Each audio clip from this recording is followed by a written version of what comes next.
내주셔서 정말 감사드립니다. 무릎 관절염에 대한 이야기를 해주시기 전에 간단히 병원 소개를 부탁드려도 될까요? 네, 저희 올바른 의원은 약물과 주사는 최후의 방법으로 라는 방침을 기준으로 진료를 보고 있는 병원입니다. 도수치료와 재활치료를 잘하는 병원으로 넓은 치료실과 최신 치료기구들을 갖추고 있으면서 다른 병원으로 강의를 나가는 실력 있는 치료사들이 많이 있습니다. 저희는 단순히 증상의 개선을 넘어서서 재발 방지와 건강한 생활의 유지까지를 치료의 목표로 하고 있습니다. 이렇게 좋은 재활의학과를 인근에 둔 저희 어르신들은 축복받은 분들인 것 같은데요. 원장님, 그럼 오늘 무릎 관절염에 대해 몇 가지 여쭤보아도 될까요? 네, 그러시죠. 일반적으로 무릎 관절염은 무엇인가요?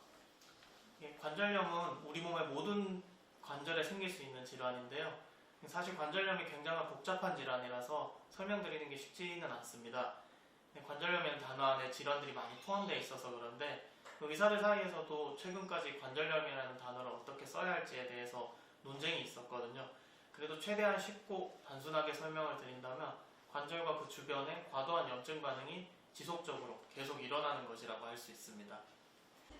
그럼 원장님, 무릎 관절염은 어떤 증상으로 나타나나요? 이게 다양한 증상이 나타납니다. 무릎이 땡긴다, 무겁다, 삐걱거린다라고 표현하는 분들도 있고 콕콕 찌르는 것처럼 아프다거나 부은 것 같다고 하는 분들도 있습니다. 심해질수록 실제로 무릎이 부어오르게 되고 통증이 점점 더 심해지면서 무릎의 움직임 자체가 줄어들게 돼서 다리를 굽히거나 펴기가 점점 어려워집니다. 다만 무릎 관절염 말고도 무릎에 나타날 수 있는 다양한 질환들이 이와 비슷한 증상을 나타내는 경우가 많기 때문에 증상만 가지고 무릎 관절염을 진단하기는 어렵습니다. 그럼 원장님, 무릎 관절염은 나이가 들면 누구나 겪게 되는 질환인가요? 아까 제가 관절염이 우리 몸의 모든 관절에 생길 수 있다고 말씀드렸는데요. 나이가 들면 관절염이 걸리는 비율이 높아지는 것은 사실입니다. 그리고 연구 결과를 보면 몸의 부위별로 관절염의 발생 시기와 비율이 다 다른데 45세 이상 여성분들께는 무릎 관절염이 가장 먼저 제일 많이 나타나는 것으로 보고되었습니다.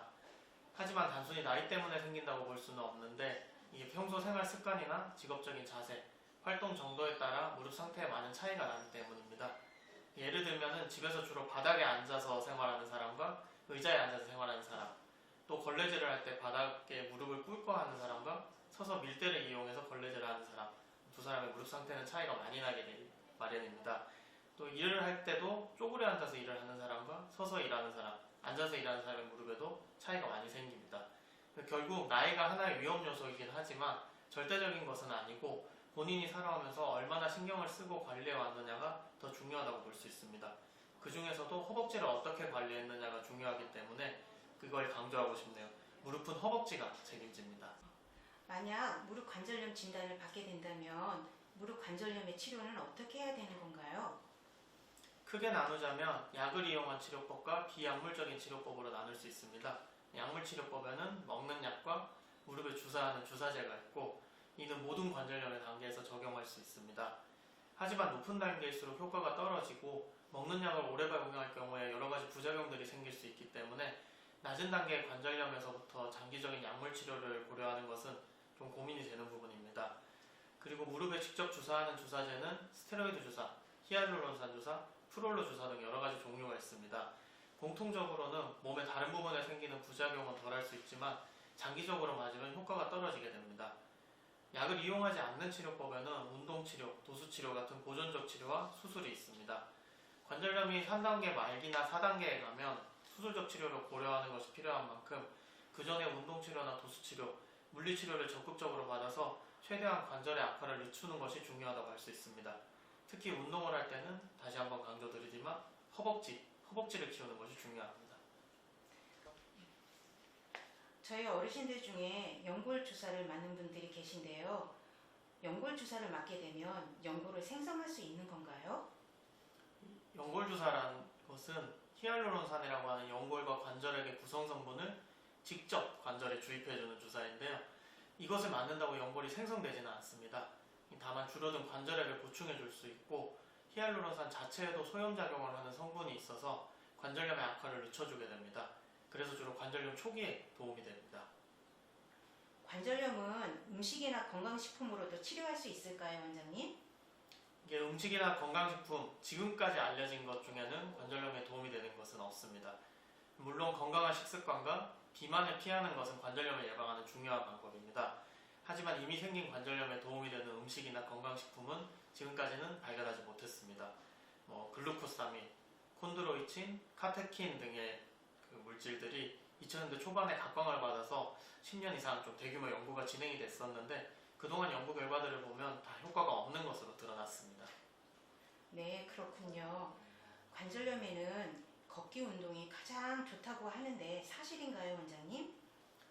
이 질문에 대한 답변이 오늘 강의의 핵심이 될 것 같은데요. 일단 안 걷는 것보다는 걷는 것이 무조건 도움이 됩니다. 다만 얼마나 바르게 걷느냐가 중요하고요. 그리고 바르게 걷기와 더불어서 허벅지 근육의 근력 운동을 같이 해주는 것, 병행하는 것이 정말 중요합니다. 걷기 운동은 사실 유산소 운동에 가깝기 때문에 일정 이상 근력이 발달하기는 어렵거든요. 조금 자세히 알려드리자면 걷기는 조금 빠르게 걷는 편이 좋습니다. 그럼 얼마나 빠르게 걸어야 하냐? 심장 박동수를 기준으로 하는 공식이 있는데 복잡하고 어려우니까 우리 어르신들은 심장이 1분에 80번 뛸 정도의 속도로 걸어야 한다. 그렇게 기억하시면 됩니다. 심장 박동은 손목의 안쪽, 여기 엄지 쪽, 여기에 손을 대면 느껴지거든요.